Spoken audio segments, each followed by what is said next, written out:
recorded live in Jacksonville, Florida. This is Trivial Warfare. More than just a pub quiz, Trivial Warfare is your gateway to a worldwide trivia community. Join your hosts, Jonathan. We just described Ric Flair as Neanderthal Man and Planet of the Apes. Carmela. That would irritate the hell out. I'm like, I just want my groceries. My ice cream is melting. Ben. 4 halogens in that list. Oh my God. You're like, it's not the halogens. I'm like, no, Ben, no. Those damn halogens got me again. Aaron. I haven't started cooking more, but I have started thinking about cooking more, so I've looked at a lot of recipes for things. Mostly cocktails. Zahkia. I'm a very happy evil genius. Yeah. And Nick. For all the listeners out there, if you spend enough money, you can be where I am today. And the rest of the Trivial Warfare Army for another week of fun and games. Now here's your host, Jonathan Oakes.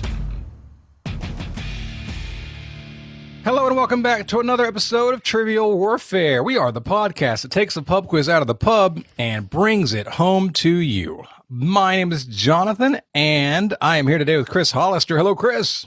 Man, it feels like I haven't been on in a while. It's good to be back, sir. Thanks for having me on. Good to have you here. Thanks for joining us. I even wore deodorant for you today, even though we're like miles away from each other. But you never know. I complained about your smell yesterday, so I appreciate the deodorant today. Look, I didn't brush my teeth yesterday. It was just kind of icky. Where are we going with this? No, I'm kidding. I totally brushed my teeth. Okay. Totally All right. Also here today was Zahkia Mendoza. Hello, Zahkia. Hello. I would like to say that did you wear deodorant today? I was going to say, I don't wear deodorant, but I take a lot of bubble baths, if you know where that is from. I don't. It's from Big Mouth. With Maya Rudolph as the hormone monster, my spirit animal. Love her so much. Wow. Guys, I want to introduce our guests today. First up, Mr. Drew Grant is with us. Hello, Drew. Good morning, Jonathan. Good morning. It is good to see you. Good afternoon to you, back. But good morning to me, I guess, or vice versa, because it's still morning for you, isn't it? It is, yes. So good afternoon. Wunderbar. I also want to say hello to Mr. David Abolafia. Hello, David. Howdy doody. Howdy doody indeed. I'd like to go. Yeah, sure. John, way to go, Jonathan. Earlier when I was doing introductions. Oh my God. Earlier when I was doing introductions, I forgot everybody's names. Like they didn't have their last names. One of them was Rachel Schumann, who I know really well. Spent a lot of time together. Couldn't remember her last name. It was bad, y'all. So it's that kind of day. How's the coffee intake? Are you doing okay on that? Right I mean, I've finished all my coffee. I should be fine. It's just brain damage. I'd like to get to know each of our guests a little bit better. Drew, I want to start with you. Please tell everybody where you're from, what you do, and tell us something that reveals your nerdiness. Oh, okay. So my name is Drew Grant. I'm from Boise, Idaho. I work for, I've changed jobs since the last time I was on the show. Okay. And I work for a fast-growing restaurant group here in Boise. And we've got 13 restaurants and growing. Congratulations. And let's see. Okay. So I video game sometimes, but I got into a new game named Subnautica. It's an old game. It's undersea, lots of scary monsters, and the game is built on tension. But it's also really relaxing to just kind of swim around the ocean. Anyways, I started off this thing thinking that I was going to play for maybe 10 hours. I didn't really have much to do that night. I'd play a bit and then I'd put it down. I'd move on to something else. Well, that was I don't know how long ago now, but I've got 200 hours in the game. Woo! Wow. I don't know how it happened. Are you past level 1? Yeah. Or are you just a little bit. swimming around meditating? I have never played a video game that was so immersive. And I never thought I would, honestly. Yeah. That is very cool. What is it like? What are you trying to accomplish in Subnautica? What's the goal? Well, I beat the game a while ago, so I've just been basically base building. So that's a big part of the game. There are like 10 different distinct biomes that you can build in, and lots of plants. Basically what I did was I created a base where I have every fish, plant, everything you can collect in the game. Quite a list. And I've got it broken down into biome. Anyways, I could go on and on. That's my nerdiness. Love it. Nothing wrong with that. Drew, we're glad you're here. Thanks for being here today. I'm glad to be back. All right. And David, please remind everybody where you're from, what you do, and tell us something that reveals your nerdiness. My name is David Abolafia. I live in Sarasota, Florida. I am a trivia host, and as of about 3 weeks ago, having been let go from a job that I hated anyway, I've settled into something a little more just low key. I'm actually doing delivery of auto parts for a major chain. So it's just relaxing, getting out on the road, catching up on my podcasts while I'm driving. So this is a good thing. And as far as my nerdiness is concerned, I've always considered myself a word nerd since I am a writer and former tournament Scrabble player and things like that. But I think the pinnacle of this ties into something that you, Jonathan, like to say in intending your puns. When I was in college, I got enamored of a science fiction and fantasy writer named Piers Anthony, who he has a series of fantasy books called the Xanth series. And in the Xanth series, it's a place where like puns come to life. So like a cat of nine tails is actually a cat with nine tails, not the weapon. And what he does is he invites his readers to submit puns. And if he uses them in the book, he gives you credit in the back of the book. So I did submit one back when I was in college. He got used in the book, credit in the book. And then last year, I think, he published a new volume of the book where the title of the book is my pun. Get out of here. Whoa. That's great. What was the pun? Well, what I suggested was a pair of disembodied lips that warn you of impending doom, and they are apocalypse. And so they show up in one book, which is called A Rock, R-O-C, and A Hard Place. And now there is a book called Apocalypse. Wow. Well, you know what? That's a winner. I love it. That's awesome. Fantastic. David, you are endlessly interesting, my friend. Guys, it's time to get this game started. It's time for Warm It Up Who? It's time to warm it up on Trivial Warfare today. And there's only one person who can warm it up for the TWA, and that's Chris. And sometimes Jonathan. Warm it up, Chris. Let's go. Chris, it's you. No, you told me you were ready for it. All right, I offered. I would like to write the Warm It Up, Chris, so I can get all of them right. True story. I'm just joshing you. Who knows who Josh is? No, you're Zahkia. You're just Zahkiaing me. I'm very happy evil genius. That's me. Stable. And no, evil. Very stable evil genius. Stable is the other dude. I am evil. She's very nice, very evil. Mm-hmm. She's Zahkia Hausen. So today's Warm It Up, Chris, is in the vein of things that I like to revisit every so often. And today's puzzle, I would say, is a list of the largest publicly traded companies in the United States by revenue in the year 2025. Ooh, okay. In the year 2525.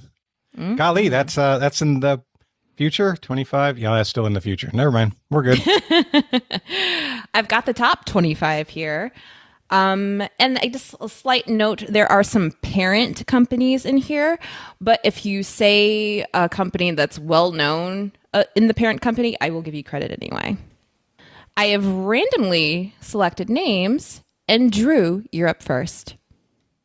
Okay. Lots of options here in the early days, but I think I know number one. I think number one is now NVIDIA. NVIDIA is not number one. I don't think it's in the top 25. When did you pull the information? She said it was for 2025. For 2025. I pulled it. Wow, okay. Maybe it's too recent. I think maybe I've misread that somewhere. Mm-hmm. Chris, you're up next. I'm going to say the big dog in the room, Apple. Apple is number 4. Nice job. David, you're up. Let's go with Alphabet.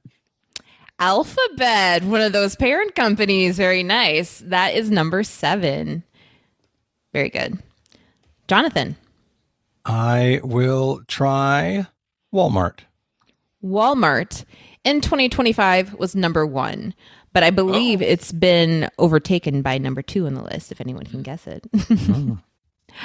Drew, you're up. I'm thinking about industries that would. I'm gonna go with. I don't know. Is ExxonMobil still? Yep, doing pretty well. They're doing pretty well. They're doing pretty well. They're number 8. Nice job. Okay, Chris. Yeah. Douchebag's car company, Tesla. No.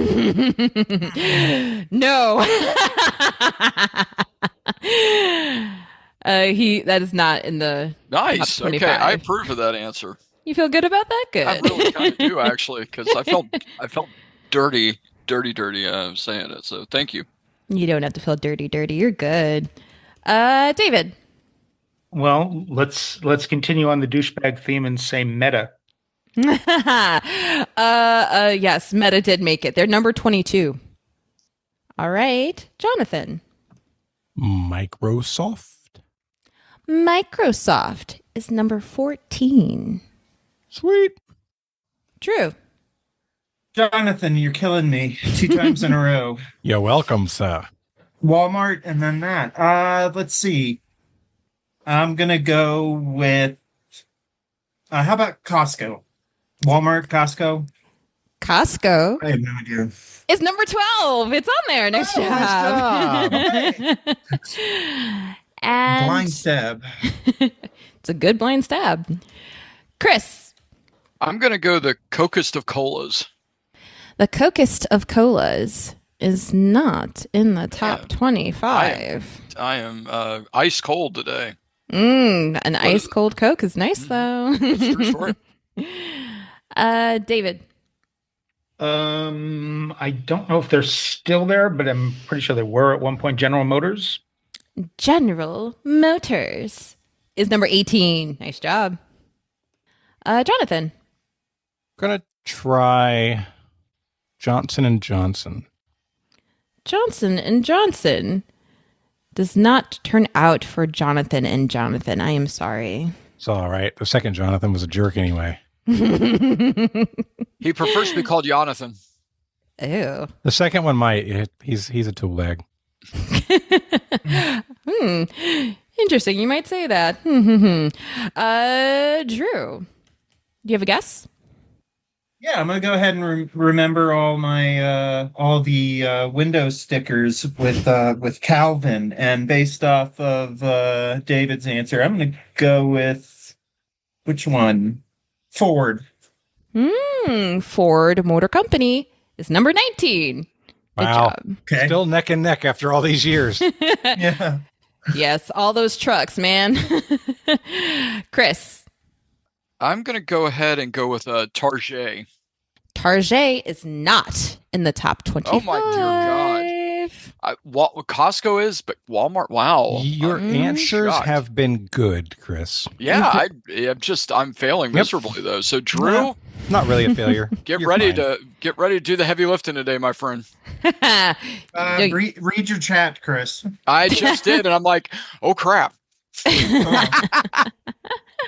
I wouldn't worry. Drew's the kind of guy who can put up a perfect game by himself. You're kind of here for the entertainment, Chris. Excellent. I could do that. I could. Chris, you are here for so much more than entertainment. You are here for love and vibes and good answers. Your good looks, too. And deodorant. And good smells. Dave. Chris, you're going to get your 3 today, right? Well, no, that's Ben. That's Ben. Oh, you're Ben right. is the 3. Yeah. God, yeah. it's You're been all too good, long. though. So we're completely humped. Yeah. David, you're up. I'm going to say General Electric. I like that guess, but it is not in the top 25 anymore. Oh. Jonathan. I'm going to go really big, and I think it's too big. I don't know if they list at this level. I'm going to say Unilever. I see where you are going from, but no, Unilever is not in the top 25. Okay. So we're on our last round. I'm going to give you guys a little nudge in a direction. Yeah, we still haven't got number 1 yet, have we, Zahkia? I got number 1. It was Walmart. Oh, number Walmart 1. Okay, I'm sorry. All right. Okay. Sorry about that. You didn't get number 2, which I'm so surprised, but you'll be fine. Ah, you're so surprised. So surprised. I will say, I will nudge you guys in a direction. Think healthcare. Yeah, that's where I was going. Yeah. That was, yeah. Mm-hmm. So, knowing that in our last round, Drew. Okay, so I was already going the healthcare direction. I've been deciding between 2. I figure maybe both of them there.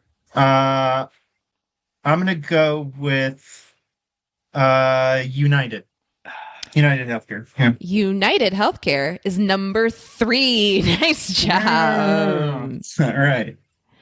All right. Chris. All right. Yeah, I was trying to think of pharmacy stuff. I'm going to go with Lilly. Eli Lilly. Not in the top 25, but that is a great guess. Have a good night, everybody. Take care. God bless. Man. David. Let's keep on the theme that you suggested and say Aetna. Aetna, let me take a quick thing because I know they own CVS, Aetna. I know one of them owns the other. Right, and I'm just making sure who is the parent there. Yes, so I am going to give you credit because Aetna is owned by CVS Health, which is number 5.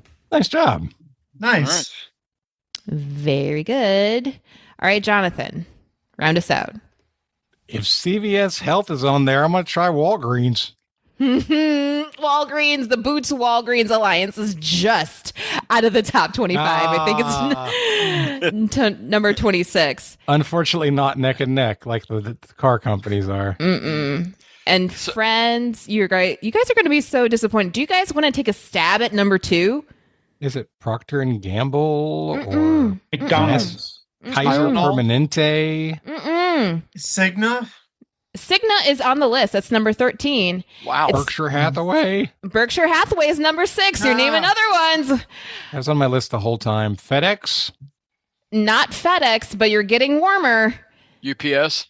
Not UPS. What is like the biggest company with the biggest douchebag guy running it? We already said Tesla. You're going to have to narrow it down. Hold on. The United States of America. No. But that's funny. It's related to a forest and Did we a not say river. Amazon? You guys didn't say Amazon. What the hell? How the crap What did we not the say hell? Amazon? I don't know how you missed that.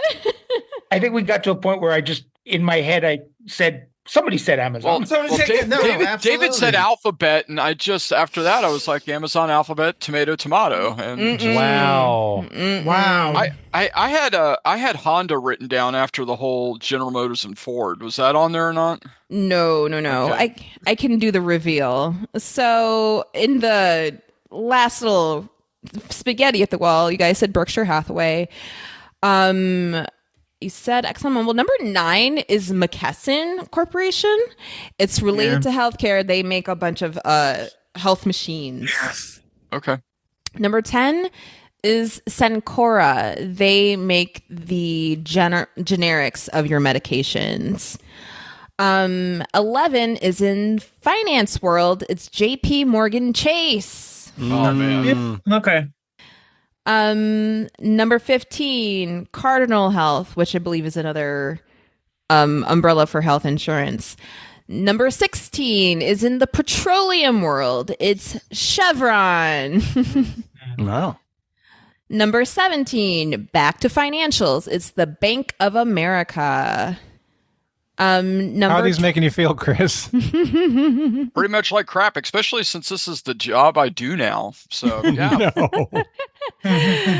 Number 20 is Elevance Health, which is the owner of Blue Cross Blue Shield. Did you say Elephant's Health? Elevance. Actually, I didn't know that Blue Cross was owned by a parent company. That's interesting. Mm-hmm. Okay, good to know. Number 21 is Citigroup. Oh, golly, that's not weird. Number 23 is Centene. Number 24, when Jonathan said something about tools, I'm like, hoo, ha, ha. Like Number 20. DeWalt? No. Home Depot? It's the Home Depot. Oh, of course. When you reacted, I started trying to name tool companies, and I didn't get very far. I was like, DeWalt and Milwaukee are what I got. Mm-mm. And number 25, I think is kind of odd, maybe debatable. I didn't realize this was publicly traded, but maybe it's Fannie Mae. Okay. All right. That's Makes disturbing. All of it's disturbing. Yeah, but good to know for your warm it up, Chris. Thank you. Right. Friend. Thank you, Zahkia. That is a good reminder Zahkia, that nothing stays the same. Yeah, Zahkia made that totally adorable. Thank you. Love it. Guys, today is episode number 592. That means we are on the main feed. Wow. So, want to say thank you if you are listening. We encourage you to sign up, support the show, become a patron. Go to trivialwarfarearmy.com. Sign up as a sergeant to get access to a ton, and I mean a ton, an unliftable number of episodes that you can't hear anywhere else. And when you sign up at the lieutenant or higher level, you start earning credit to eventually come on the show. Also, this is a main feed episode. I mentioned this in the last episode, but I want to mention it here too. I am working on a Trivial Warfare Spelling Bee live streaming event. It will be a ticketed event, but I'm excited about it. We had a lot of interest in this, and if it is successful, then we could look forward to perhaps some additional live streaming events, like maybe a geography bee or various other forms of intelligent competition that would be fun for people. So we're going to see how this does, but keep your ears to the ground for notes about the spelling bee that will be coming up in the next few months. Today's game, Chris and Drew versus David and Jonathan. Zahkia is hosting. It is time to play the game. Players. Oh, yeah. Y'all know what time it is. This is Mr. Literature himself, cordially inviting you to the game. This is 6 rounds of trivia goodness. 3 questions per round. Every right answer gets you 10 points. In the middle, we'll take a pause for the cause and ask a midpoint question worth up to 20 juicy points. After round 6, you can wager any or all those points you've been building up and take a shot at the final round. It's a series of theme-based questions we call the Gauntlet. It's just that easy, baby. But this game ain't gonna play itself, players. Let's get it on. Hey, Jonathan, I was just wondering real quick, because since it's 592, can we officially say we're on the road to 600? Oh, certainly. Certainly. All right. We are and we got some cool stuff planned for 600. Is it okay to say that as well? Nope, not allowed to say that. Oh, crap. Then I said nothing. He swallowed his words, guys. True story. All right, Zahkia, let's get started. All right, friends. Let's get into round one, question one. Speaking of douchebaggery, your category, I was told there would be no Musk. All right. Your question, Elon Musk became the world's first trillionaire in June 2026. How many zeros are in a trillion? I think we're locking in. Yeah, I think we were locking in as well. Shall we? 3, 2, 1. Drew, are you cool with that? Yeah, go ahead, Chris. All right. All right, friends. 3, 2, 1. 12. Oh. We said 12. You said 9? We said, Drew, Wait a second. Ah! Oh, no! How did I? That'll answer your question right there. Somebody forgot the billions. Yeah. Yeah, I was writing it. I was writing it out, and Drew just said 9 right there, and I was like, "Oh, okay, cool. We're good with that then." Just like they said, he's the smart one. I warned Jonathan you. said perfect. He could pitch a perfect game on his own. I was like, okay, I trust. He can. Oh, no. That is the easiest question I've missed in trivia in a long time. Wow. I should have just typed it out. I could have done anything. And I was starting to do that. I was like hundreds, thousands, and then you said 9. I was like, oh, okay, I don't have to do this anymore. David literally typed the number 12, and I typed the zeros because I needed to see them and count them to be confident in it, just for that reason. All right, Zahkia. Wow. What's the right answer? Take us out of our misery. Well, the correct answer, as Dan Offals or Danifles in the chat pointed out, Elon Musk is not a trillionaire anymore because the SpaceX stock price dropped. But the correct answer here is 12. There we go. I'm so sorry, Chris and Drew. We don't have to hang around it. Let's move into round one, question 2. Okay, Your shake that crap off. It's over. I'd like to do an expose on just that question and spend the whole rest of the day on it. It feels good. No, okay, just kidding. Let's get into round one, question 2. Your category is anatomy. With 14 phalanges, 8 carpal bones, and 5 metacarpal bones, which part of the body contains the most bones? Meow, meow. Yeah, but meow, meow. We're locked in. Okay. All right, Drew, you sure about this? I mean, yeah. So. All right, talk to me, because I was typing in because she said metacarpal. Carpal, that's hand, not foot. Tarsals are foot then, right? Okay. So yeah, I would say the hand or the wrist. I don't know what. It's the whole thing. Yeah, we're gonna lock in with the hand. We're gonna have you talk to the hand, Zahkia. Oh, how rude. Rude. My goodness. Jonathan and David, you had lay meow meows. Tell me why.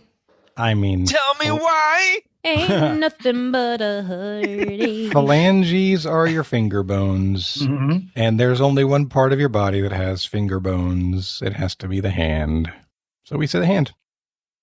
Well, technically, actually, Jonathan, the phalanges are your fingers and your toes. Don't mix me up with facts and details. But anyone who's had carpal tunnel will tell you that carpal is your wrist. The metacarpal is here. And when I read this question to Dane, he counted every one of his phalanges in his hand. Your correct answer is the hand. Shout out to Regina Phalange. And Dan Offals is Dan Felsenheld. So, yes. He told Dan. them to give me a hand. So, thank you, Dan. Let's get into round one, question 3. Your category, spoiled rotten. If you cook your eggs with extreme gentleness by cooking them in a hot liquid that is not boiling, you might end up with a very indulgent result. What is this process called? Oh, I don't know. Belated. Oh. Yeah. Yeah, us too. We've locked in. Oh, would you like the 3, 2, 1? All right. Yeah. Fair enough. All right. Well, we locked in. So you guys say your answer or talk about your answer, please.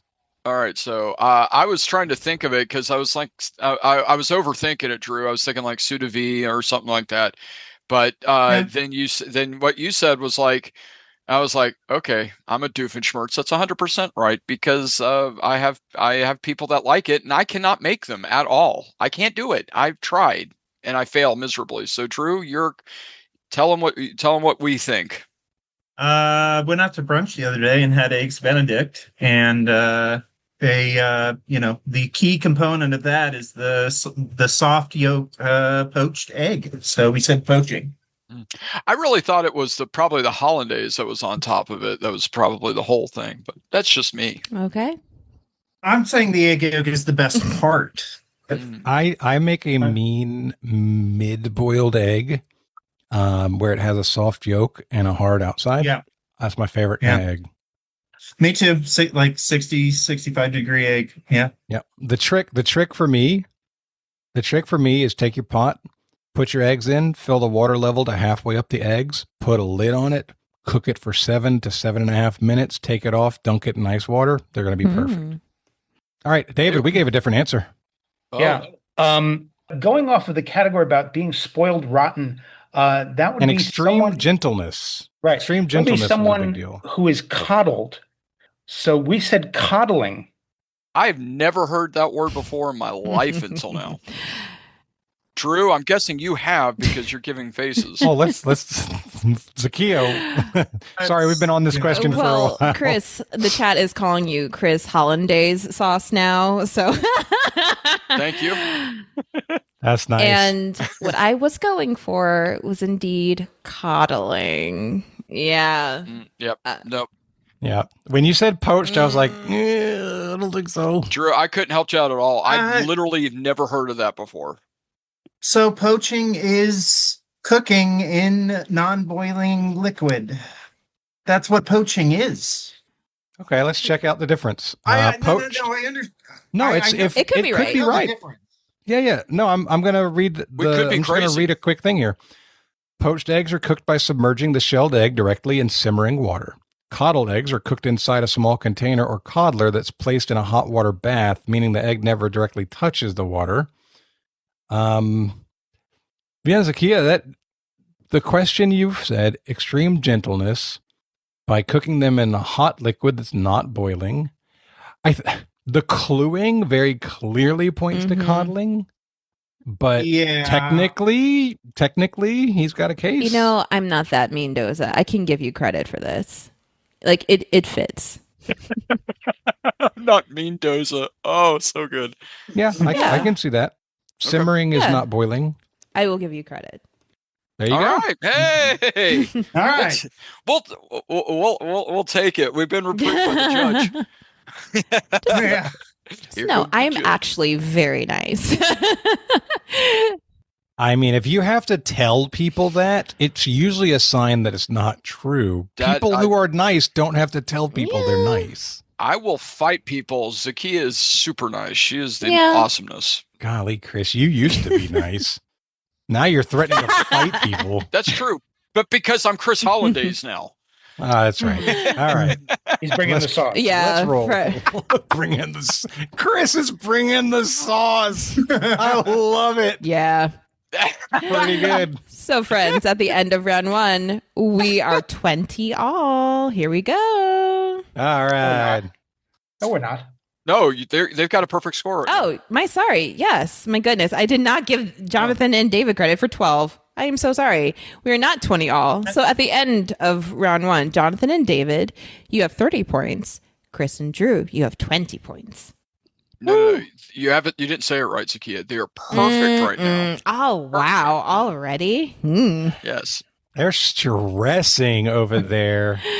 Let's get into round 2, question 1. Your category, current events. Evan Spiegel became the world's youngest billionaire in 2015 as the CEO of what company? He and his wife, model Miranda Kerr, helped over 260,000 California residents ghost their medical debt by paying $550 million off. The residents will find out if their debt was paid off via letter, but no word if it will disappear after 24 hours. Meow to the meow. Are you saying meow meows for you? He said 1,000%. To me, that's meow meow. All right. We're locked in. David, you wrote down Snapchat question mark, and when I saw the disappear after 24 hours, I immediately said Snapchat in my head too. Let me read the question again. Oh, okay. It's definitely Snapchat because she mentions Ghost, and that's the logo for Snapchat. So 2 clues, Snapchat. We can lock in. Yeah, I have no context for any of this, but based on the cluing, yeah. Okay. Chris and Drew, what did you say? So I had this right away. Once you gave the 24-hour clue, it was super locked in. But I know the name, and I know the name because the guy's a character who said that he only wants rich people using the app, and that they would never move into poor, quote unquote, poor countries. This is wow. I think the company is called Snap, but it's Snapchat. So whichever is acceptable. Both Snap and Snapchat are acceptable because that is the correct answer. Nice job. All right, there you go. Woo-hoo. Wow, that is wow. That's it's cool, but you just heard Drew's story, and it's like, dadgummit, really? You just did something wrong. Did you miss the part where he's a billionaire? It's not that. Drew, 3 ghosts actually visited him last Christmas, and it changed everything for him.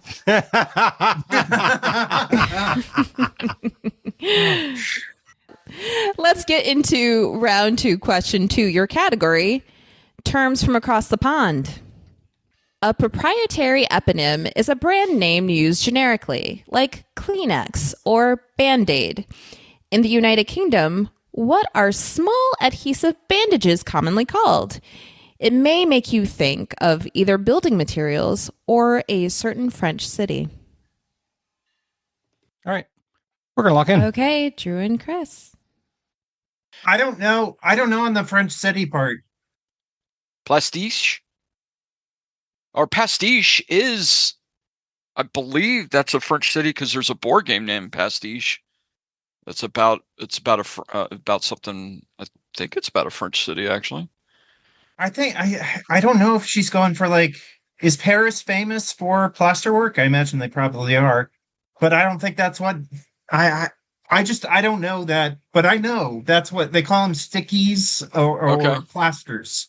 Okay.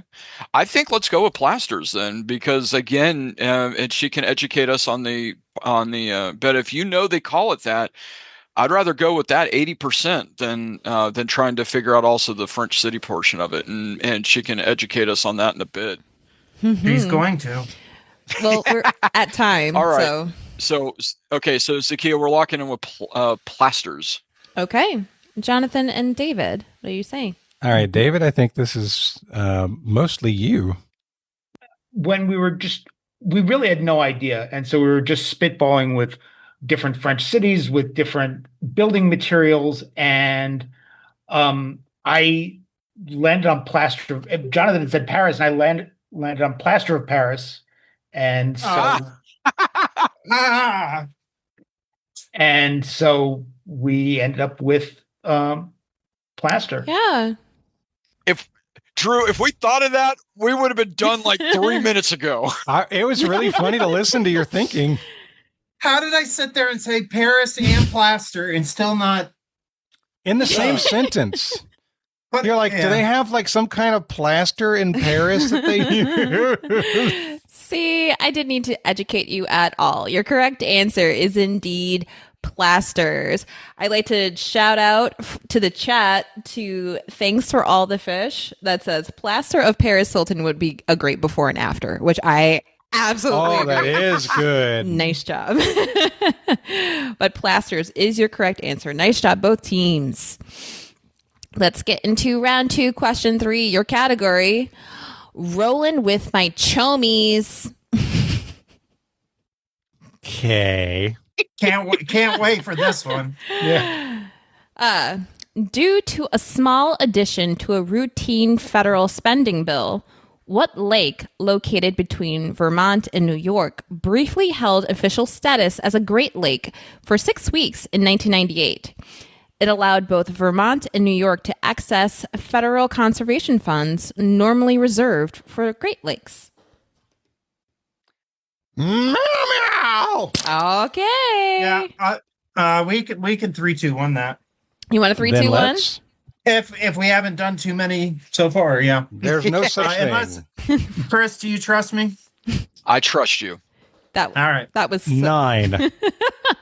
that. Yeah. No, Yeah, it's 9. 9 times. It works 2 ways. Oh my goodness. Feel like that should be the show title, but let's do Count it. it down, Zahkia. 3, 2, 1. Lake Champlain. Lake Champlain is the correct answer. Nice job, both teams. And while it may not be a great lake, it's still a great lake. It's a good lake. And it has its own monster. It's a beautiful lake. I've seen it. It's spectacular. It has its own monster, like Nessie. It has Champ. Right? But for 6 months I lived literally right on the shore of Lake Champlain in Plattsburgh, New York, and that was one very, very cold winter. Yeah, especially you live in Florida. That's yes. Bold. All right, friends, that is the end of round 2. Jonathan and David, you have 60 points. Chris and Perfect Drew, game. you have 50 points. Hey, Chris, did you know that we haven't missed anything yet? Yes, because you're pitching a perfect game so far. Wow, we're yeah, so I know. scared. So let's get into round 3, question 1. I've got 2 category names for you because I wanted to call it Jiu-Jitsu because cute pun, but Dane thinks it should be called Jiu-Jitsu 2. Electric Boogaloo. That's what I have too. So I'm putting both categories in here, Jiu-Jitsu or Jiu-Jitsu 2. Okay. Your question, the phrase Nikkei refers to members of the Japanese diaspora or people of Japanese descent born outside Japan, excluding expats. Which country has the largest Nikkei population with about 2.7 million people? So we're looking for the country that has the most members of the Japanese diaspora present in their borders. Yes. Thank you. We're locked in. Okay, now we can talk, David. Yeah, I think 2.7 million. I mean, that's a very large number. It's a lot. I think that would be much too large for South Korea or the Philippines. The U.S. maybe, but for some reason it kind of tickled in the back of my head that China was the place, and that would be the place that could absorb that large My population. only concern about China, because I agree geographically and population wise, yeah, sure. But I'm under the impression that China and Japan are not super close in terms of the way they view each other. But I'm saying that people may have moved there before because the diaspora doesn't mean that they're recent. They've never liked each other. They've gone to war with each other multiple times. So I would be concerned that China would not be an attractive destination for Japanese people. I'm not arguing that fact, although I still think of the 4 choices that you put out, to me it's still the one that makes the most sense. Mm-hmm. What kind of clue do you see in here? Jiu-jitsu's Brazilian. This is going to be Brazil. Is jiu-jitsu... Why have jiu-jitsu? It's Brazilian jiu-jitsu. Right, but is jiu-jitsu actually Brazilian, or is Brazilian jiu-jitsu a separate thing? I do not know, but I know that I've never heard jiu-jitsu referred to from any of the Eastern countries. Okay, then based on the clue, then I'm more than happy to go that way. I think that is a strong clue.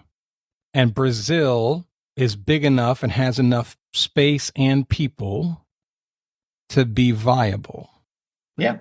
I'm good to go with that then. All right. We're going to say Brazil. All right.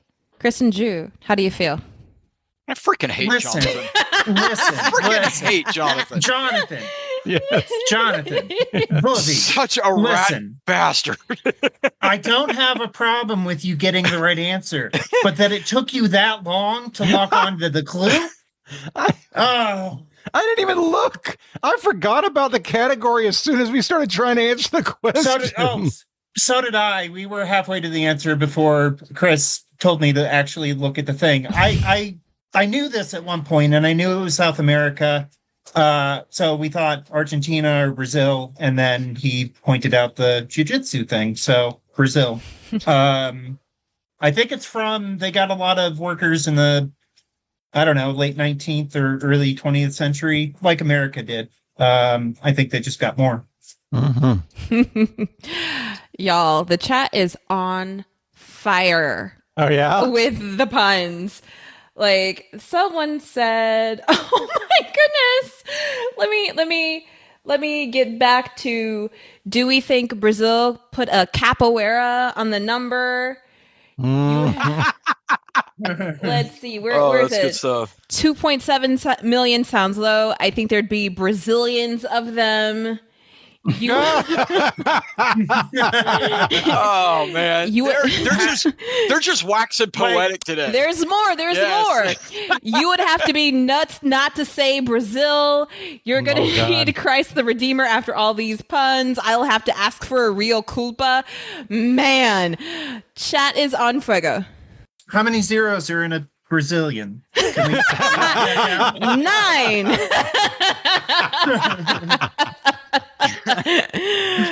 If you couldn't tell, your correct answer is Brazil. Nice job, both teams. Oh my goodness. Let's get good ball job. Let's get into round 2. Starting over.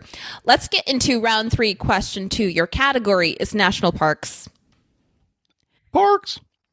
The name of this U.S. national park and the prominent geographic feature within it comes from an Athabascan word meaning the great one or the high one. And I will accept the name of the feature or the park because they're the same. Okay, we're going to look in. I can't spell today, so I'm glad we could talk it out because dang. All right, so you said that A word is Alaskan. So talk to me about that. So I said Denali, and you said Denat. I said Denali or Glacier Bay because those are the only 2 national parks that I can think of that are in Alaska. I think there's another one, but I can't. Wait. Yeah, I can't think of it. Anyways, Glacier Bay is not going to be the great one in Athabascan, so I'm good with Denali if you are. Yeah, I don't know if especially if that's an Alaskan. I don't know of anything else around there. I was trying to kind of stay with like the big ones within the main 48, but sorry, it just came. You said 40, and for some reason there is another park in Alaska. It's the fjords. I can't remember what they're called. Okay. Well, do you think that might be the answer though? No, because I have no concept of what it's called. So I think Denali is our because it was considered a huge. Huge tracts of land. So yeah. All right, we're locking in with Denali then. Okay, yeah. Jonathan and David, what did you say? We figured that a mountain would be a pretty prominent geographic feature, and the highest mountain that we could think of in North America was Denali. So we said Denali, Mount Denali. Both teams say Denali. Your correct answer is Denali. But I want to give a shout to Sweetheart Holly, who was thinking in the chat, who was thinking Grand Teton. That's not bad. I happen to know the etymology of Grand Teton thanks to my high school French teacher. Shout out Miss Spring. The Grand Teton is French, and it's comme les trois tétons, which means the three great breasts. Yeah. I was pretty sure it was named after boobs. Yes. But they were great. Great. They were great. They're grand. Mm-hmm. I can look out my window at another mountain. It's not a mountain. It's smaller than that, but it is named after boobs because I guess they thought it looked like a woman lying on her back. What? What's the name of the mountain? Squaw Butte. Oh my goodness. What? Actually, squaw is one of those words they just took out of the Scrabble dictionary. They said it's now an offensive term. I didn't. I guess I'm not surprised by that, but I didn't know that. Okay. Well, live and learn. You live and you learn. Let's get into round 3, question 3. Your category: Infrastructure Week. All right. Infrastructure Week. So proud of this one. You might have heard about a new bridge between Detroit and Canada. The goal of the bridge is to assist Canadian citizens by diverting commercial traffic directly to the highways instead of the small streets of Windsor. Both Detroiters and Canadians have wanted this for a long time. So if you get in the middle of our progress, you might be in for a fight. Which famous Canadian is this bridge named for? Le meow. Meow meow. Yeah. So many meow meows. Oh wow. Okay, so I'm guessing we could 3, 2, 1 this bad boy again. All right. Oh yeah. You ready? 3, 2, 1. Want to do it in French for Canadians? Sure. You don't want to hear my French accent. We're not going to answer it in French. Oh, okay. I don't think you can. So, 3, 2, 1.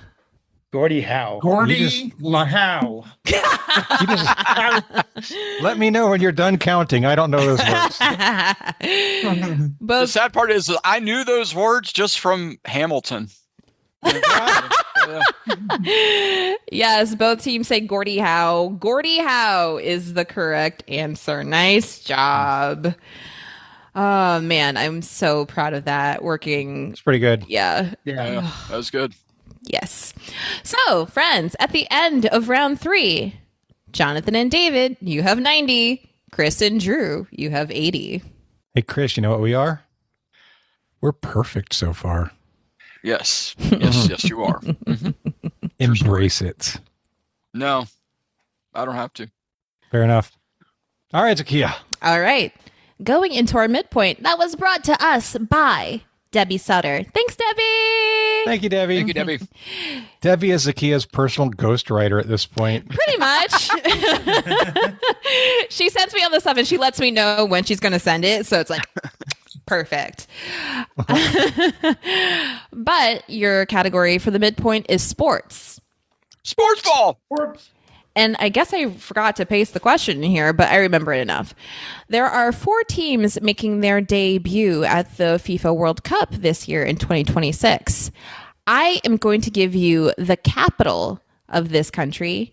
You tell me which country it is. All right? Oh, okay. First is Praia. 2 is Willemstad.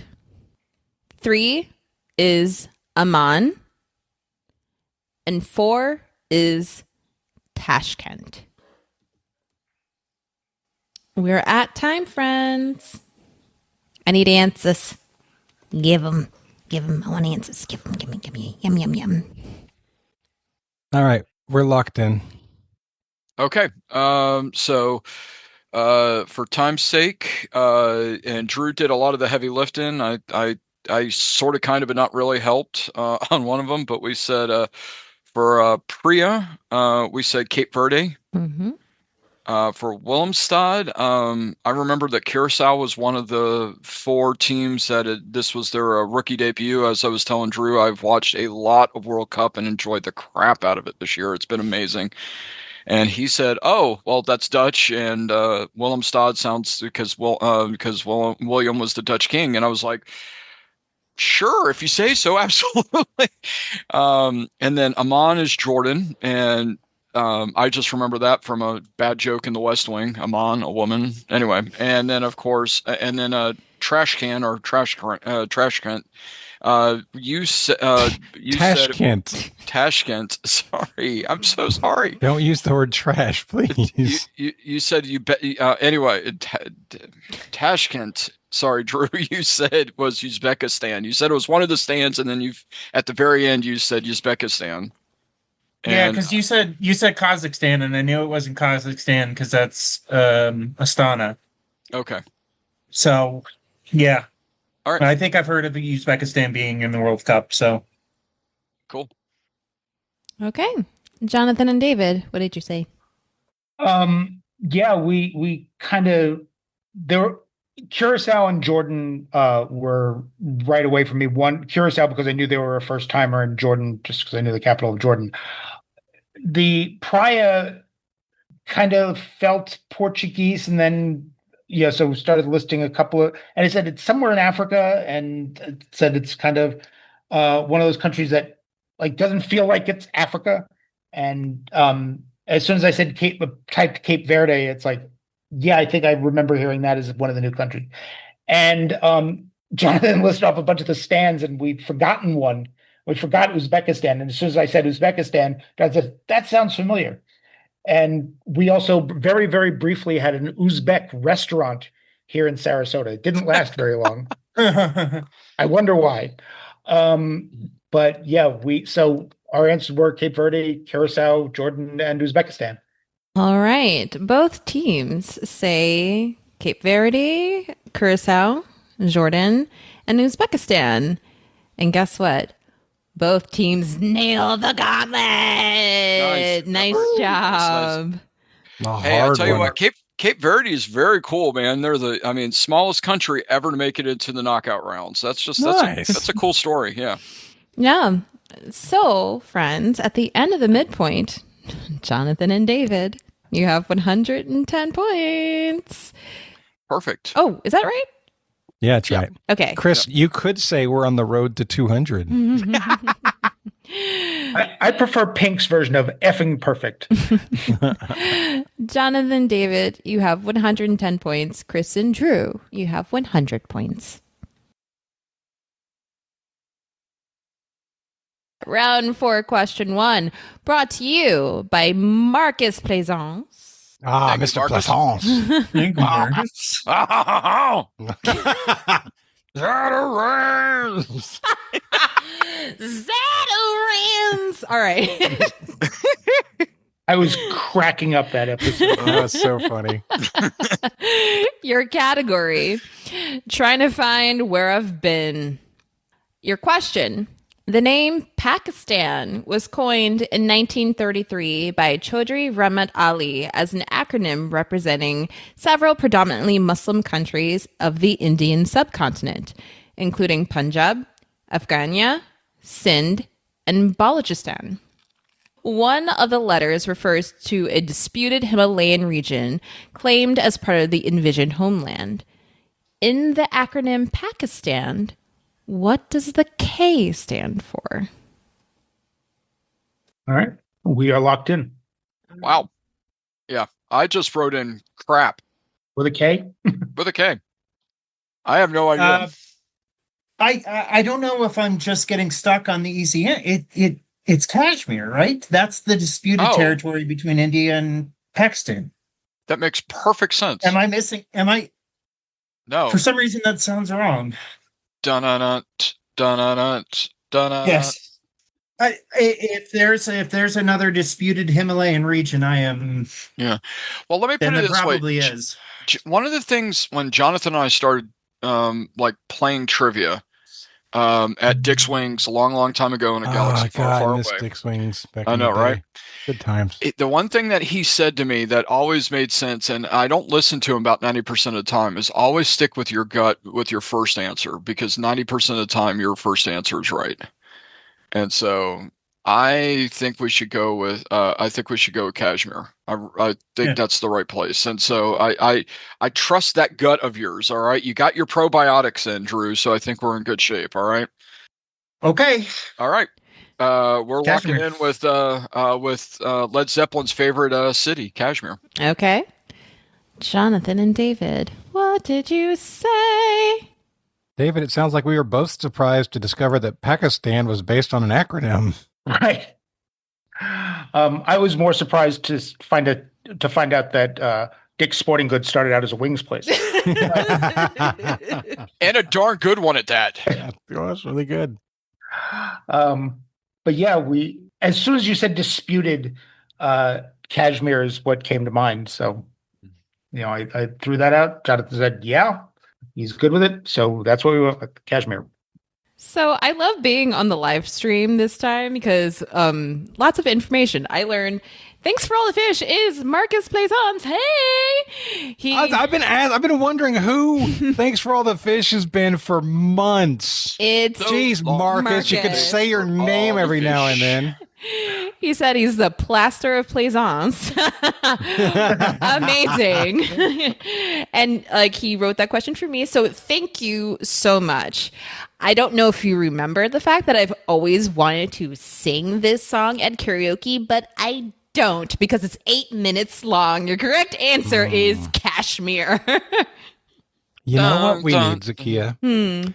We need to invent something called indulgent karaoke, where it is expected that you will do the songs that you don't do in polite company because of lengthy solo guitar stuff or the length of the song or the subject matter might be a little risque. Let's have an indulgent karaoke where we can sing anything. I love that. I'm here for it 100%. Next, I'm going all musicals. That sounds great to me. It makes sense, but okay. Oh my goodness. Okay, let's get into silly girl. Let's get into round 4, question 2. Your category: cardinal virtues. Cardinal virtue? Virtue? That's hard to say. Cardinal virtues, you'll see. This tarot card, often depicted with a figure pouring liquid between 2 vessels, represents balance, patience, and moderation. It shares its name with a social movement that led to prohibition in the United States. What is the name of the card? Meow, meow! Meow, meows. All right. Oh, Chris is giving me a 3, 2, 1. We're locked in. A 3, 2, 1, yes? All right. Let's do it. 3, 2, 1. Temperance. Temperance is the correct answer. Man, I've never heard somebody so excited about temperance. I actually went through a period where I would do tarot card readings. It's been a while. Did. David Abolafia, the most interesting man in the world. Yeah, I want to hear more. It was something that and I've written lots and lots of questions about tarot cards. But yeah, no, I when I was a kid, that's when I kind of got introduced to them. And from what I've been told, that if you want to do tarot card readings, the important thing is that you cannot buy your own deck.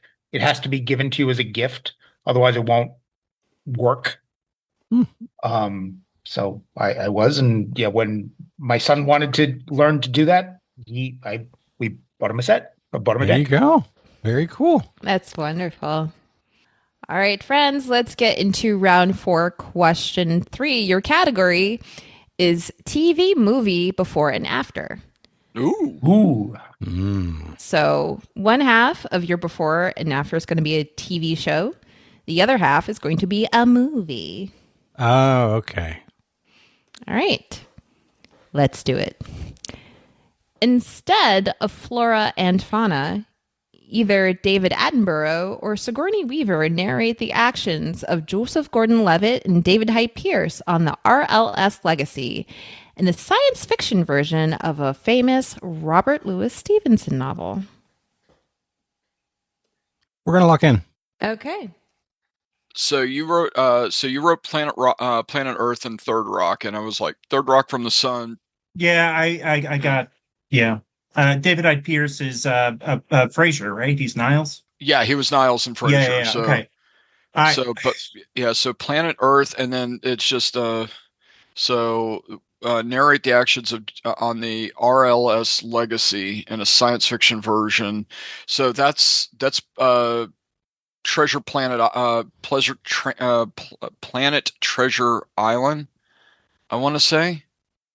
Because there was a movie version of it that Disney did, and I think Disney did it, but I think it was Planet Treasure Island, or not Treasure Island, or Treasure Planet. It could be Planet Earth.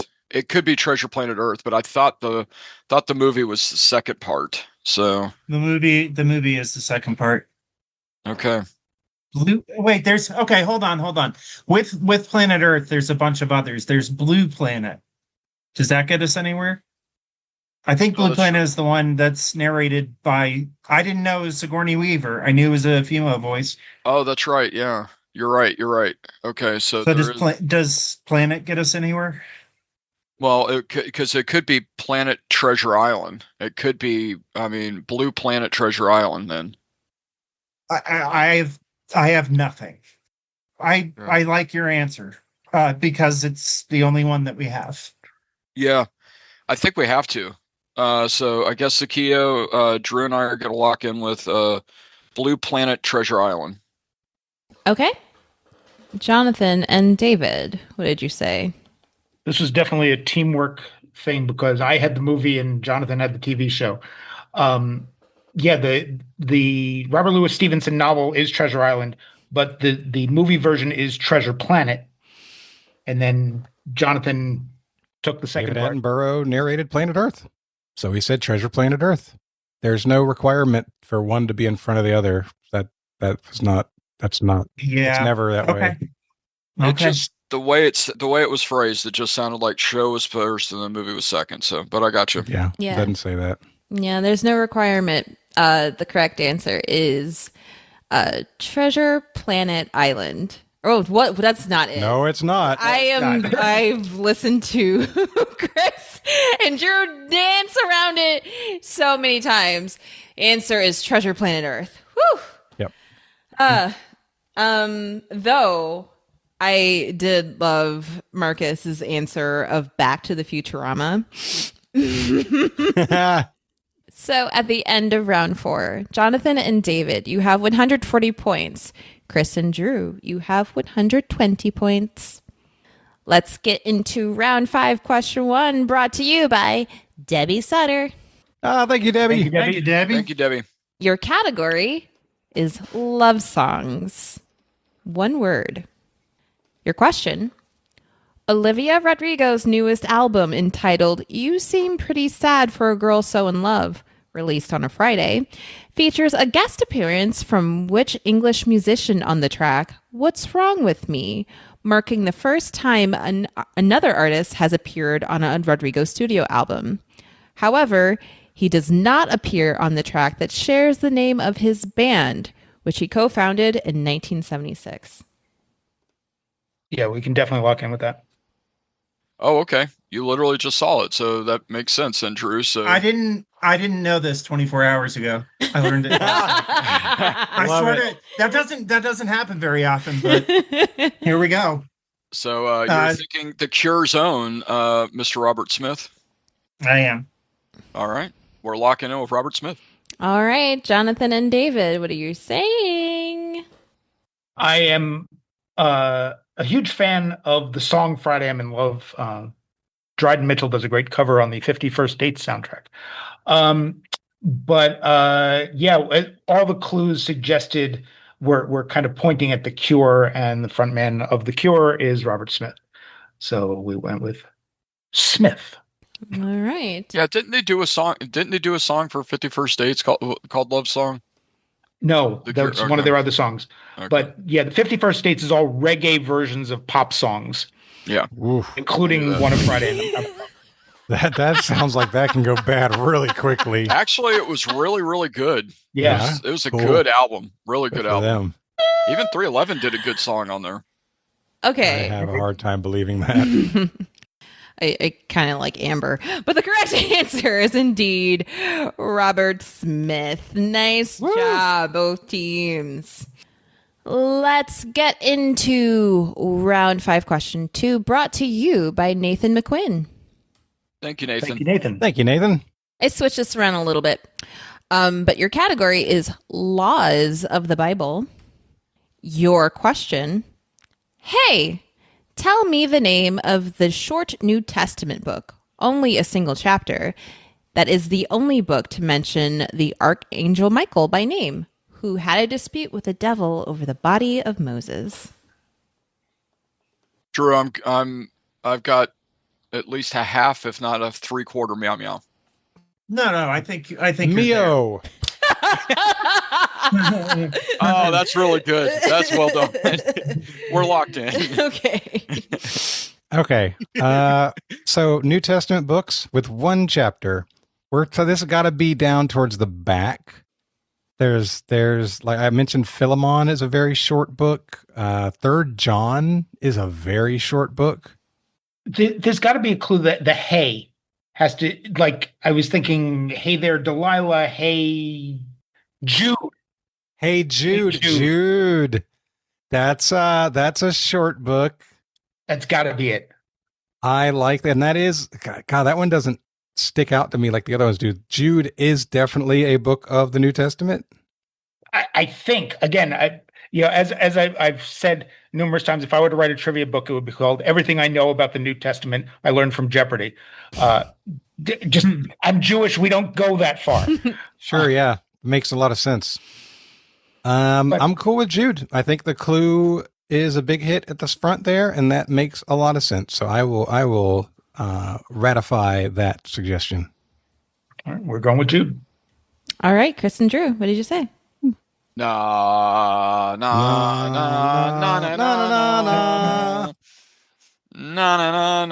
Yeah, I honestly, I just knew this answer. It's one of the. It's funny because, as Jonathan knows, I've studied the Bible. It's one of the things I did in school. But usually, when Bible questions come up, I freeze and suck at them. And it's been a traditional thing on this show pretty much since year one. You either overthink or just like mind blank. Yeah. But this time it's just, I knew this, and Jude was, I said, Jude, Drew thought so. I was like, no, I've got meows. He's like, meow, I don't need your thinking. meow. I've got this. I've got meow. And it just dawned on me after the fact, Jude Law of the Bible. The category Laws of the Bible. Wow. She is enjoying her punny day. Wow, Zahkia, these are nice. These are real nice. These are punny days that will last forever. I'm feeling the very happy evil genius. The correct answer is Jude. Nice time. Nice job. Whoop, whoop. And a nice time. We're having a great day. Let's get into round 5, question 3. Your category, medications. Your question, diazepam, Valium, in parentheticals. So diazepam, Valium, and alprazolam, Xanax, are anxiety medications in the benzodiazepine class. Another common one is Ativan, known by what generic name, and the favorite of Parker Posey's character on The White Lotus. We're locked in. So, David, I don't know exactly what Zoloft is or does, but I do have a vague sense that it is similar to Xanax.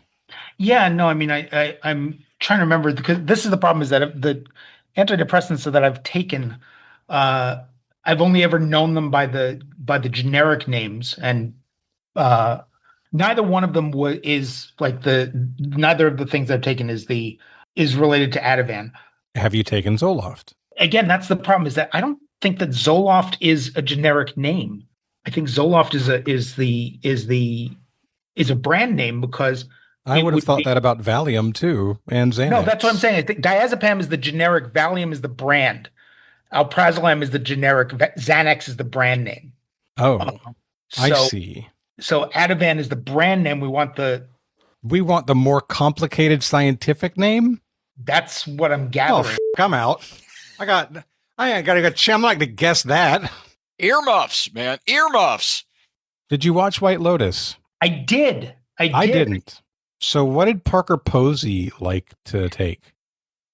Too long ago. Well, Butrin? Yeah, it's definitely not that. Naming I know. I can. No, I'm saying I was hoping it's fine when you said it that it might jar something. No.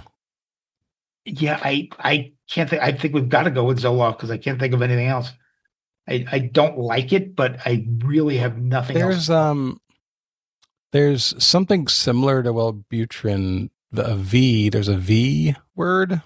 Vyvanse is used in a similar way, I think. But again, I'm sure that would be a brand name. Okay. Zoloft. I mean, I think Zoloft is a brand name too, but it's more like a generic than anything else.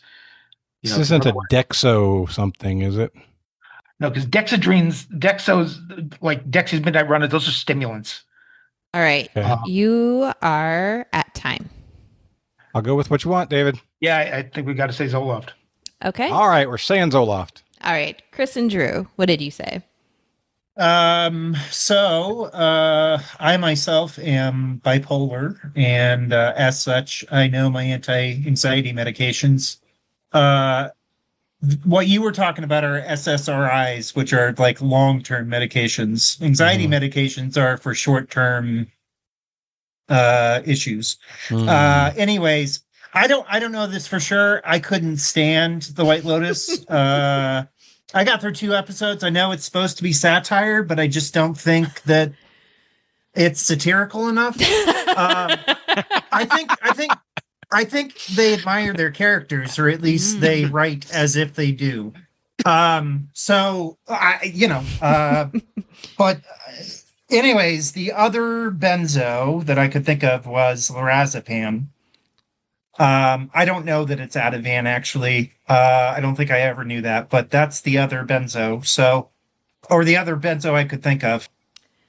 All right. You're correct. The corrector. Corrector, sir. You're corrector. The correct answer is indeed lorazepam. Nice. Good job, Drew. As soon as you said it, that I'm like, yeah, that is indeed a generic name. Yeah, that's the generic. Yep. You did have it right there, Chris. Yeah, I literally did, but I did not look at the bottles until after you put that in. I was like, okay, good.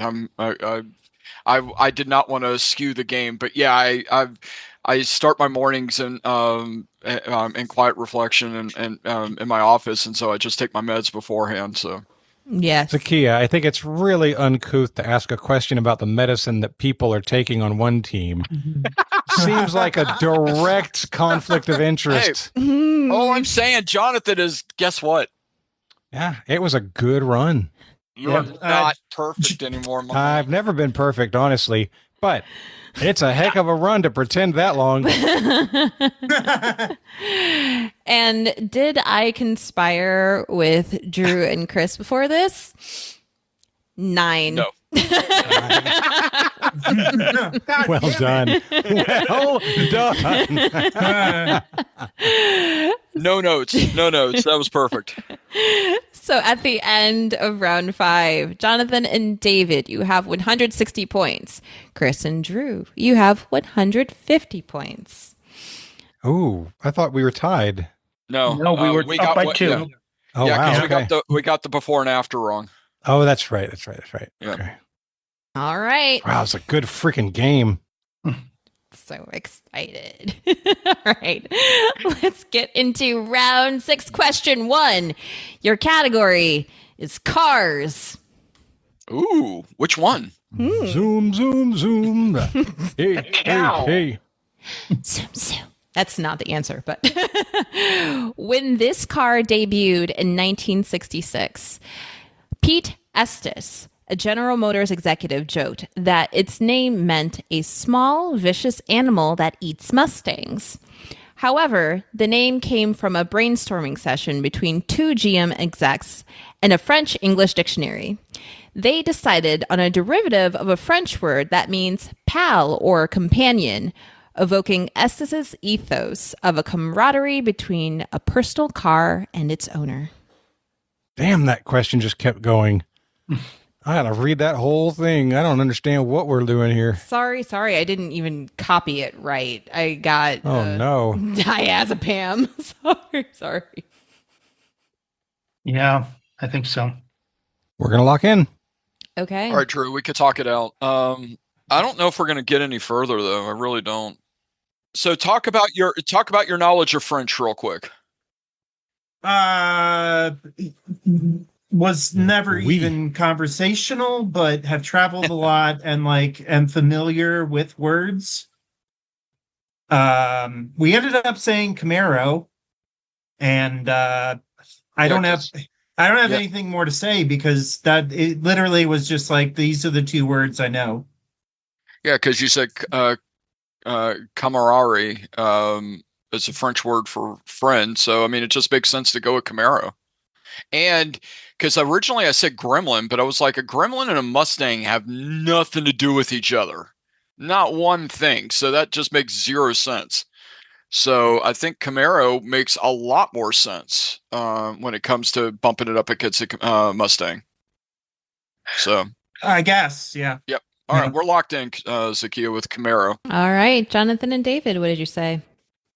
Years ago, when I had my first newspaper job, I was struggling long before internet days, struggling to spell the word camaraderie, and I went to try and look it up in the dictionary, but I spelled it the way you did, Zahkia, with C-O-M, and that's not how it's spelled.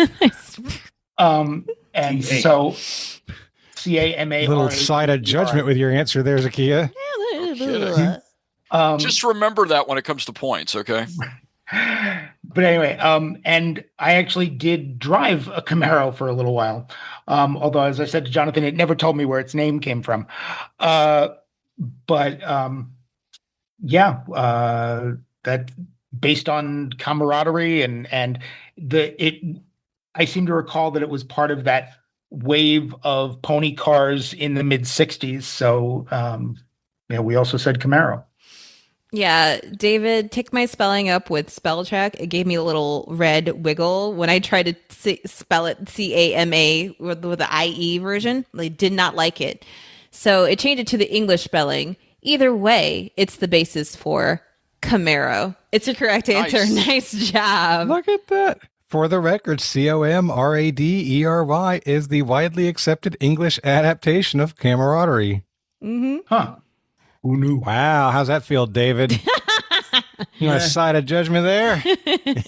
No, I'm teasing. I am more than happy to admit to my shortcomings, as I have many. Me and you both. All right, let's get into round 6, question 2, your category. Apocalypse Then. Hold on. We may want to Sherlock here. Okay. Sure, why not? All right, we're going to Sherlock an answer. Okay. Your question. The opening line, "The Nelly, a cruising yawl, swung to her anchor," begins what 1899 novella about a journey up the Congo River? Yep, we're locked in. Wow, that was fast. Literature. So, Drew, as I said, I have not really held up my weight on this episode. Zahkia usually always throws me a curveball or three, but I'm hoping that you know a little something about this. Yeah, so fortunately, Chris, you can relax. I do know this one. Oh, cool. I know. This is from Heart of Darkness, right? That's the Heart of Darkness. Okay, so you think it's what Apocalypse Now was based off of? I was not aware of that, but that makes perfect sense. Okay. So I learned something today. Because I think that was the story that it was based off of, if I remember correctly. But one's about the Vietnam War and the other one's about the Congo. So, and every time I hear Congo, I just think of a Miami Sound Machine. So, the Nellies from Heart of Darkness. Okay. All right. I think I'm sure. Yeah. Okay. So Heart of Darkness. Yeah. Okay. All right. I'm going. I like it because I have no freaking clue. So let's do it.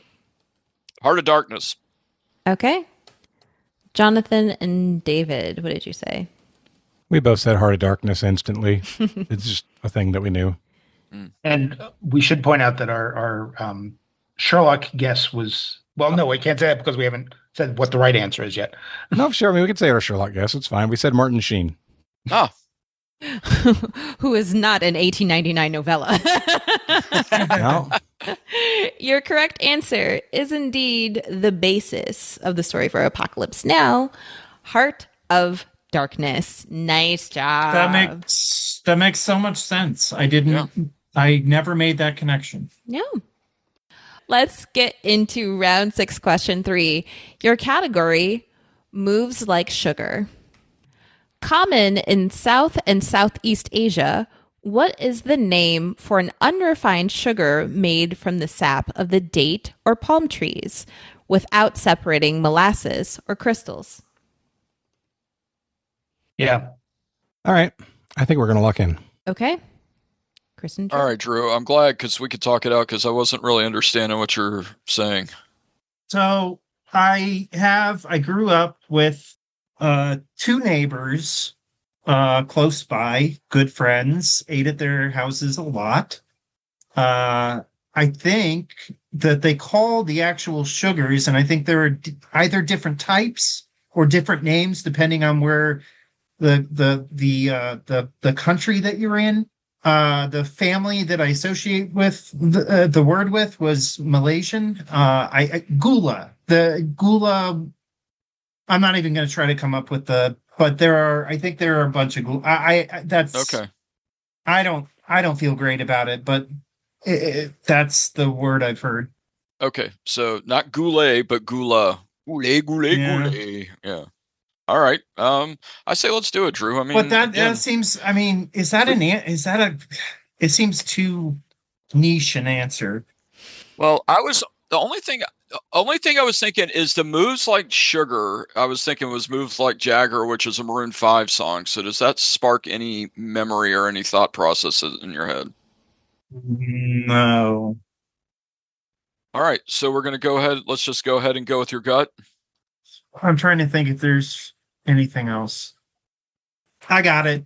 It's not gula. It's what's the word? Jagger. Jaggery. All right. So moves like Jagger. So I mean, there's a time limit somewhere on this question, right, Zahkia? Yeah, okay. We just hit time. Look at that. We're gonna say Jaggery and move on to the next question because I don't know. All right, David and Jonathan, what did you say? David, if it's Jaggery, I don't know if we're good enough to get credit. We figured that the clue had to be moves like Jagger, and we just said Jagger. All right, friends. So, Drew, I was not expecting anyone to pull ghoul. Ghoul is another name for jaggery sugar. Wow. Wait. It's just ghoul? Ghoul, Gul.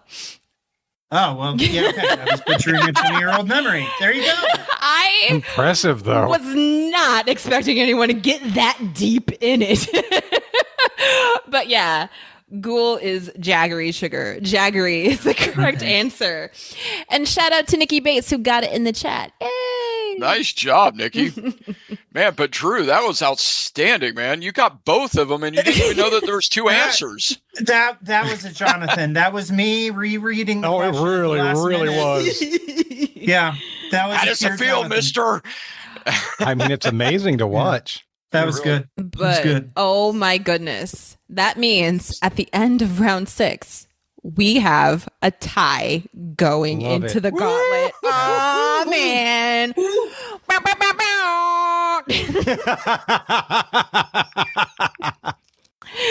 Your category for the gauntlet is get him to the Greek.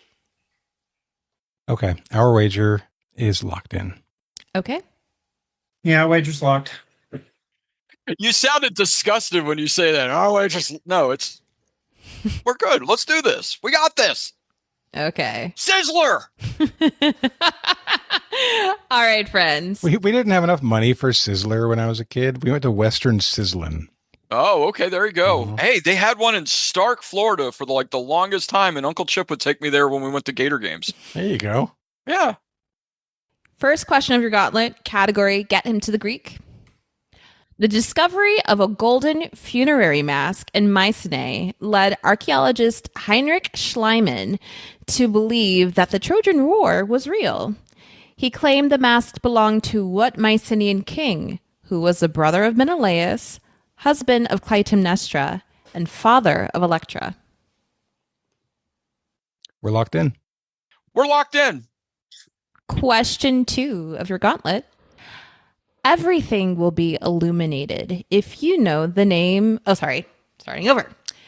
Everything will be illuminated if you know that the name of this highly reactive chemical element that is, at the present, found in cellular energy is named after the Greek god of the morning star.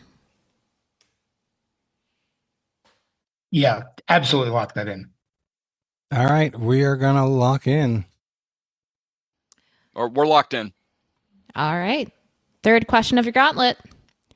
After slaying Medusa, the hero Perseus travels to what modern-day African country where he encounters Cassiopeia? Who knows how he understood she was bragging about her daughter? Maybe Perseus spoke Amharic? Okay, we're locked. Okay. So, David, I was just saying, this is North African. It's one of 5 countries. It doesn't feel like it's going to be Egypt. Morocco seems too far away.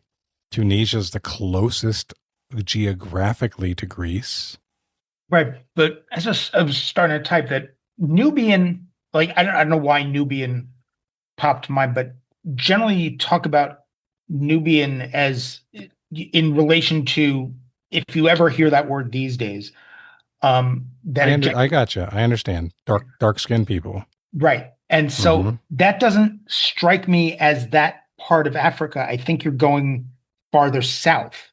I don't think that Perseus is going to travel deep enough into Africa to get past those giant countries. I would be very against that. And there's no reference to Nubia here. That's something. No. But again, that's something that's tickling in my brain. And I understand, but I would. Well, I mean, there's a couple of ways to look at it.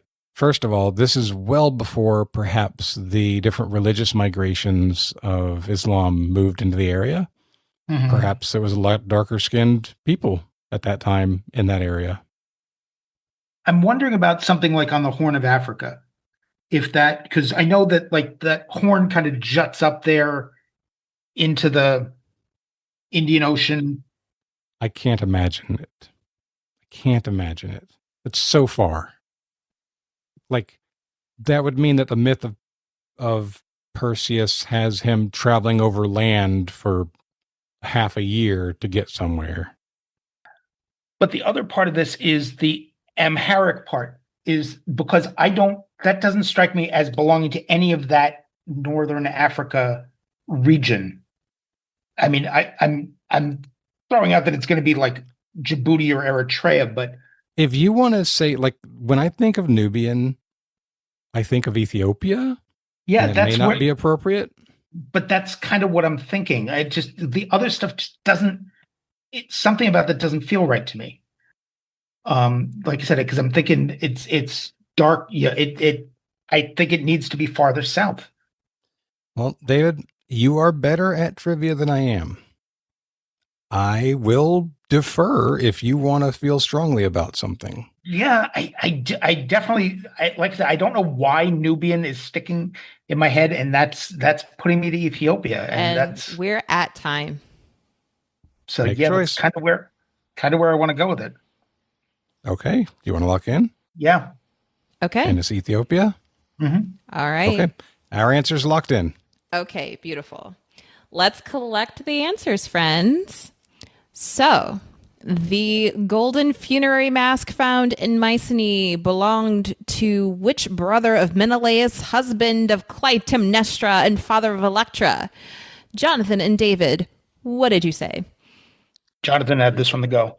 Yeah, as a Greek mythology kid, if you ask me who Menelaus's brother is, I'm going to say Agamemnon. You ask me who Agamemnon's brother is, I'm going to say Menelaus. It's just like instant.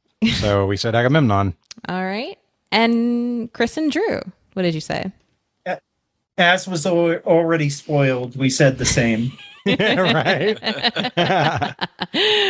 Very cool. By the way, with your beard, Drew, when you turn sideways, you give a very Greek coin profile, like yes! like a Roman emperor. Uh-huh. Yeah, dude, I see it. Yeah. I was thinking James Garfield, but yeah, sure. That too. No, I see. Oh, shoot. I see ancient coin. That's kind of amazing. All right, question 2. Everything will be illuminated if you know the name of this highly reactive chemical element. At the present, it's found in cellular energy and named after the Greek god of the morning star. Chris and Drew, what did you land on? Yeah, I had to convince Drew to go with his answer because he said phosphorus like right off the bat, but he wasn't sure about the Greek god of it. And I told him, I was like, I think I remember phosphorus being part of the Percy Jackson series, and I remember that part. My only concern is I never heard of phosphorus as referred to as the god of the morning star, but Drew kept giving some information on just like, you know what, this is why phosphorus is this, but I'm not sure about the Greek god part. And I was like, I'm pretty sure about the Greek god part. I just don't know the science stuff. And so, but ultimately Drew said, okay, I got you. You do this. So I said, we said phosphorus. All right. This was a good pull, by the way. I was really impressed, Chris, with your knowledge around that. The way that you were like convicted and saying, hey, no, I think it's this. And I was impressed, dude. That was good. Thanks. David, we really, I don't know. I really liked this question. And I feel like you did, but like trying to solve this question. Yeah. Was really fun. Well, we were talking about various reactive elements, and phosphorus is one that I kind of threw out toward the end of that. But then Jonathan was asking, why is at the present capitalized like that? And in parentheses. Right. And so we said ATP, and I said adenosine triphosphate. It's the energy, the energy of the cells. And I'm like, phosphate. And so that confirmed what we were heading toward, and with phosphorus. Yep. Okay. The first thing I typed in the chat to this question was ATP is cell energy. And then I said A is this and T is this, and I didn't get to the P, which would have confirmed my You gotta watch out if you don't get to the P, because that's how you get a bladder infection. Not a problem. Big problem. That's amazing. And phosphorus starts with a P. I don't know if you knew that or not, Drew, but yeah. Every day. I think the chat mentioned there is phosphorus in your pee in urine. That was in a couple episodes back. So interesting. Probably explains why cat pee glows. All right. Question 3 for Gauntlet. After slaying Medusa, the hero Perseus travels to what modern day African country where he encounters Cassiopeia? Jonathan and David, what did you say? We had a good back and forth on this one. Yeah, and I honestly don't know why, but something about Nubian popped into my head, and said in I don't know that it's probably a politically incorrect term these days, but that it generally would refer to a darker skinned person, which is why I wanted to get away from the northern part of Africa. And then Jonathan said, when it kind of circled around and ended up in Ethiopia, and that I felt better about that than the Northern African countries. So Ethiopia. This answer is me trusting David's gut. Because I don't know how he's getting to Nubian. I don't know. I was like Tunisia, Libya, or Algeria. Pick one. He's like, no, I think. I'm like, you know what? I'm trusting your gut. Okay. Chris and Drew, how do you feel about that? This was all Drew. Okay, so I thought who was being referenced here was Andromeda, and she was the Ethiopian princess. So you're in. So then you said Tunisia? No, we said Ethiopia. All right. Okay. Okay. Oh, Interesting. Very interesting here. So, your correct answers. The brother of Menelaus, husband of Clytemnestra, and the father of Electra is indeed Agamemnon. Gesundheit. You picked up on the ATP. That's adenosine triphosphate, referring to Phosphorus, who is the Greek god of the morning star. wow. Now, David, Nubia is in Sudan. Nubia is... well, I'm the one who pushed us to Ethiopia, so you can correct me. But there's no need to correct because Andromeda and Cassiopeia are from Ethiopia. This is going to be Good job, David. Oh, this is going to be fun. All right. This is going to be I very think I pulled fun. a Ben there. I got the right answer for the wrong reason. Yes. Yes. So, friends, both teams nailed the gauntlet. Both teams were tied going into the gauntlet. So I don't even know who to ask first. But since Jonathan and David, you're on the left side, what did you wager? Left side, best side. We went all in 180. All right. Full hull tower. And Chris and Drew, what did you bet?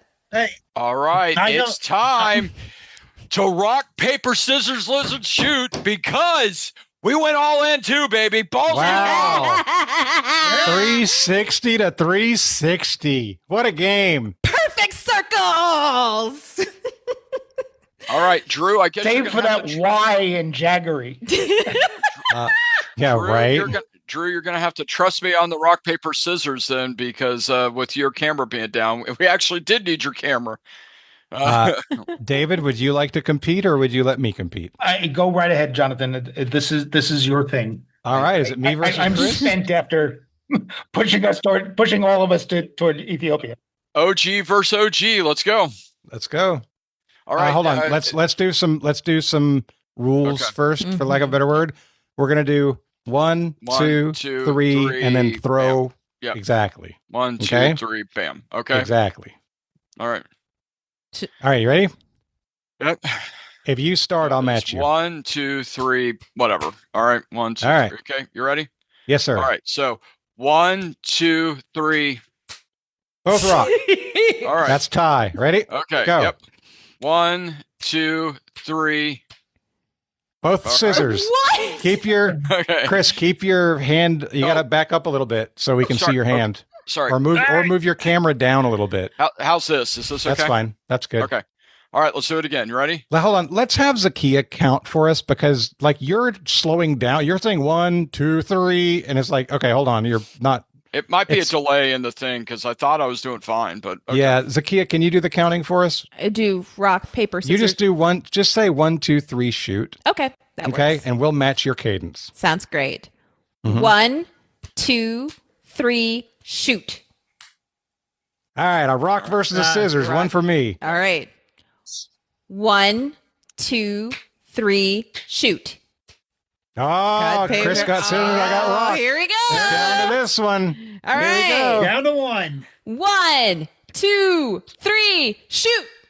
Scissors for both. What? Come on. 1, 2, 3, shoot. Oh, Paper baby! Yes. Oh, I almost went scissors again. Dang it. Wow. And Drew, I failed you. I failed you, Drew. Enjoy rock, paper, scissors, man. I love the thinking out really quickly what they're going to do. And it's been a really long time since it's come up. I know. Very long time. Yeah. Years. I actually just looked it up. I believe the last one was episode 312. Wow. That's like 6 years ago, 5 years ago at least. Crap. Holy cow. Wow. Wow. Well, Zahkia, now we need a pronouncement of the winners. Yes. Oh, please. Well. So, after a riveting round of rock, paper, scissors with 360 points, Jonathan and David, you have won this game. Nice job. Woo! David, we're perfect in our own hearts, buddy. That was exciting. What a great game. Can we get a round of applause for Zahkia for hosting an amazing game? Thank you. Today, with 591 really and 592, we had Ben and Zahkia, and this is just about as good as hosting gets. It was amazing. Everybody had fun on every episode. Just tremendous. Thank you so much. This was a great one. Yeah. Yep. Yeah, absolutely. Really good. Before we go, we like to give everybody a chance to do shout outs and promote causes that they care about. David, you're today's big winner. We're going to start with you. Normally my quick shout out is, to take care of your heart. Especially if you get to an age like mine. I'm a couple of years older than Jonathan and Chris. Lost my sister to a massive heart attack a few years ago. So, be sure to check in with a cardiologist. And then the other quick thing now is just watch out for scams. Scammers are getting much, much more sophisticated and more involved. I nearly got taken on something relating to publishing of all things. And it's crushing, especially because, it turned out to not be what I was hoping it would be. But, I was fortunate enough to not send any money. But at the same time, if you do get contacted by such things, if you can report them, the FBI does have a form for doing that kind of thing. I don't know that it'll do anything, but if anything we can do to try and cut these people off the knees, let's try that. Outstanding. Thank you, David. Drew, over to you. Yes, thank you. So it's been a while since I've been on the show.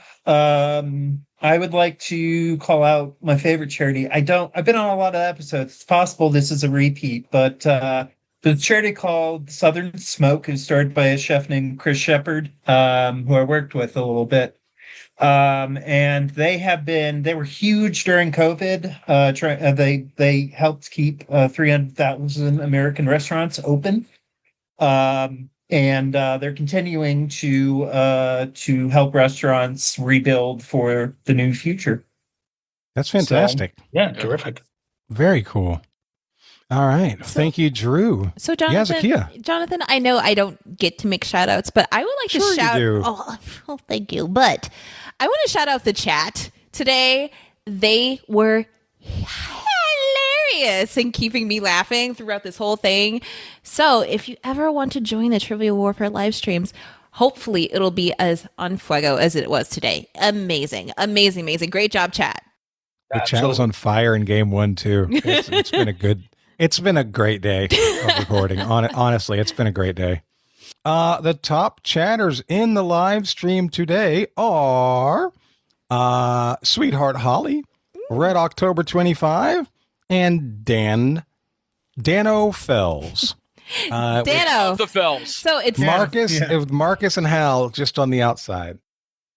Guys, it is time to wrap it up. All good things must come to an end. So for Drew, for David, for Chris, and Zahkia, my name is Jonathan, and this has been episode number 592 of Trivial Warfare, where it's not just trivia, it's war.